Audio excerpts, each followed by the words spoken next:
Vous savez c'est quoi prospérer? C'est quoi prospérer? Vous savez c'est quoi prospérer? Vous savez c'est quoi prospérer? Prospérer, ça ne veut pas dire être riche. Prospérer, ce n'est pas être riche. Vous savez, aujourd'hui, beaucoup de personnes parlent de l'évangile de la prospérité. Les gens ils prêchent que la prospérité. Mais si ils ne prêchent pas que la prospérité, c'est que mon Dieu est malheureux, c'est mieux bien rétrogradé. La prospérité, c'est la dimension où tout ce que tu touches réussit. Amen. C'est ça, prospérer. On se comprend? Et si tu touches un commerce que ça réussit, le commerce va produire quoi?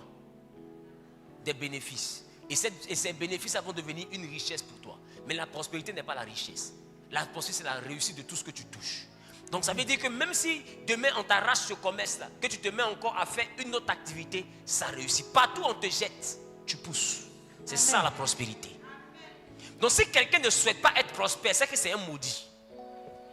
Tu parles bien. C'est-à-dire que même quand tu fais ministère, même quand tu fais église, ça marche.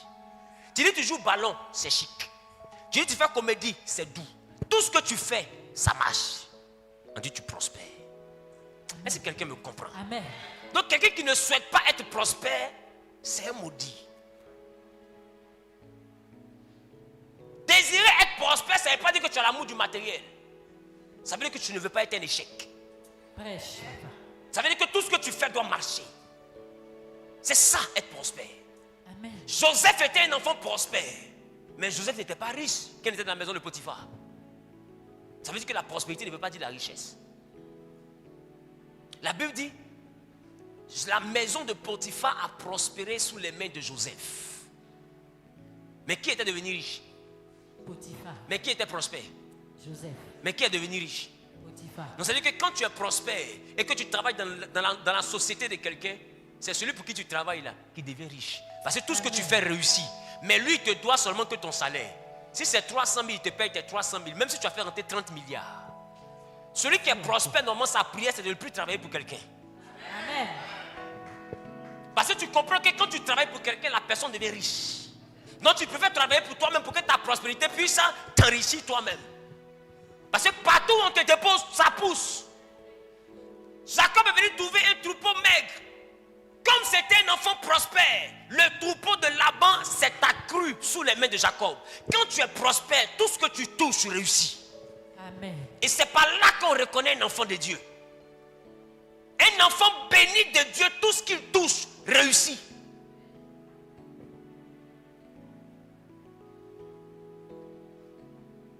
Lis le livre de Psaume, avant même que je rentre dans mon message. Psaume chapitre 1, que dit la Bible? Lis ça de façon très rapide, ils vont comprendre. Heureux l'homme qui ne marche pas selon le conseil des méchants. Écoute. Qui ne s'arrête pas sur la voie des pécheurs. Qui ne s'arrête pas sur la voie des pécheurs. Qui ne s'assit pas en compagnie des moqueurs.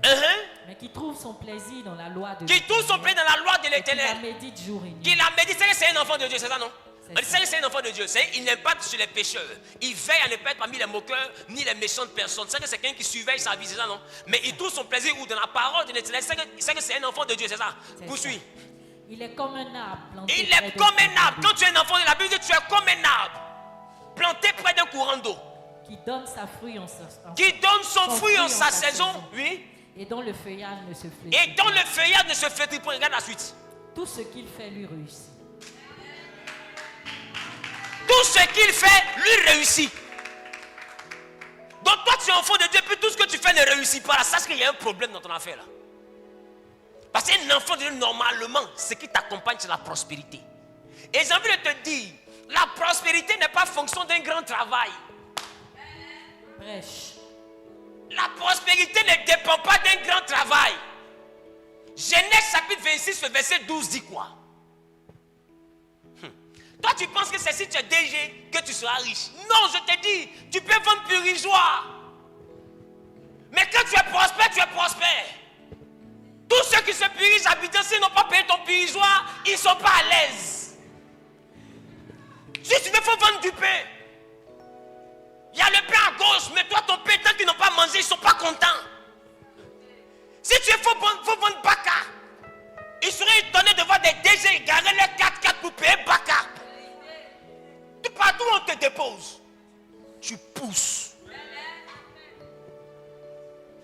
Que dit la Bible? Isaac sema dans ce pays. Isaac sema dans ce pays. Et il recueillit cette année le centu. Il a recueilli combien? Le centu. Ça veut dire quoi? S'il avait une parcelle de 1 hectare qui doit normalement, après une récolte, donner 10 tonnes, par exemple. C'est ça, non? Donner 10 tonnes de cacao. C'est un exemple. La Bible dit, pour les mêmes 1 hectare, là, au lieu d'avoir 10 tonnes, il a eu 1000 tonnes. Est-ce que tu vois la différence? C'est-à-dire qu'il a travaillé sur la même parcelle. C'est-à-dire qu'il a fourni le même effort pour avoir 100 fois le résultat d'un homme normal. Amen. Est-ce que vous comprenez comment la prospérité fonctionne? Poursuis. Car l'Éternel le bénit. Cet homme devint riche et il alla s'enrichissant de plus en plus. Avec la même parcelle, la même année, il est devenu riche. Celui qui est prospère, il peut devenir riche à n'importe quel moment. Arrêtez de croire réellement que votre richesse doit venir deux fois même petit. Ça va venir un peu. C'est que tu ne crois pas en Dieu. Amen. Le Dieu duquel je te parle, je te dis que tu peux sortir d'ici et puis demain tu seras riche. Amen. Il est souverain. Il fait ce qu'il veut. Que les hommes arrêtent d'essayer de définir comment Dieu doit bénir. Amen. J'ai dit, si un homme peut comprendre de façon claire comment Dieu fonctionne, c'est que ce n'est plus Dieu qui fonctionne. Parce que les voix de Dieu sont au-dessus des voix des hommes. Ses pensées sont au-dessus des pensées des hommes. Comment un homme peut comprendre?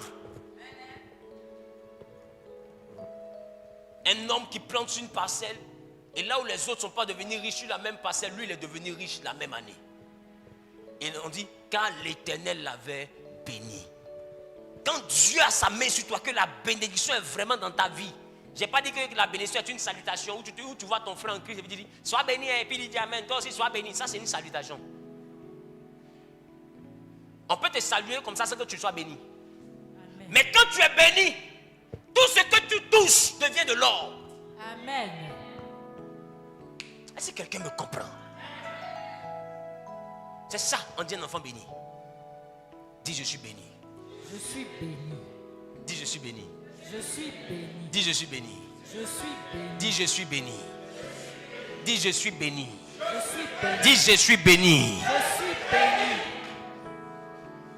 Tu sais, la bénédiction peut envoyer quelqu'un à te dire et puis te dire, je ne sais pas pourquoi, mais je vais te donner 20 millions. Je ne sais pas pourquoi. La bénédiction est bizarre. La bénédiction est bizarre. Alors